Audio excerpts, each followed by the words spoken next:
Alors, oui, bon, bah, deux mots, hein. Bravo et merci. Bravo d'être venu, parce que venir se déplacer, hein, quand on travaille dans un hôpital par les temps qui courent, par les plans blancs qui courent, c'est pas simple. Et donc ça montre aussi la détermination, la motivation qui nous anime tous. Et donc là, encore une fois, ça méritait qu'on le salue, hein, parce que c'est vraiment...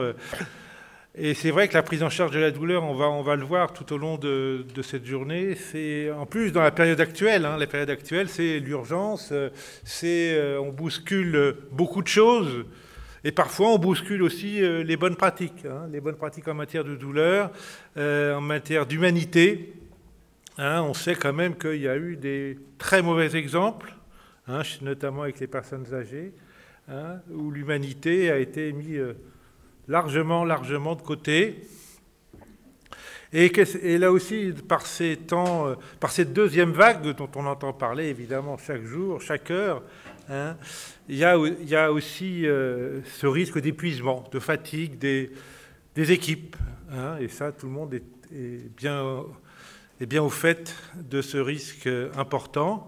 Et justement, les bonnes pratiques, la prise en charge de la douleur, à mon sens, est aussi essentielle pour que les gens aient une satisfaction, hein, un minimum de satisfaction dans leur travail, hein, parce qu'on entend bien toutes ces membres d'équipe qui disent « mais on ne fait pas notre boulot, on ne fait pas bien notre boulot, etc. » Là aussi, vous voyez, il y a des repères qu'il faut garder, hein, et qu'il faut faire perdurer. Et donc ça, c'est important. Enfin, un dernier mot, justement un peu dans cette lignée, c'est qu'on va voir tout au long de cette journée aussi la relation. Hein. La prise en charge de la douleur, c'est aussi de la relation, c'est une qualité relationnelle entre, bien sûr, les soignants et les patients, mais n'oublions pas, au sein des équipes. Hein.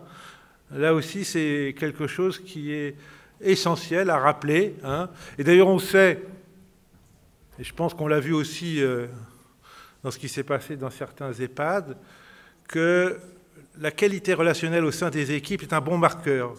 C'est-à-dire que l'humanité, eh bien, on l'oublie beaucoup moins quand, justement, il y a au sein des équipes cette qualité relationnelle, cette fluidité qui fait que, eh bien, on a de véritables équipes et pas des forteresses qui se chamaillent, pour être gentil, au sein des équipes.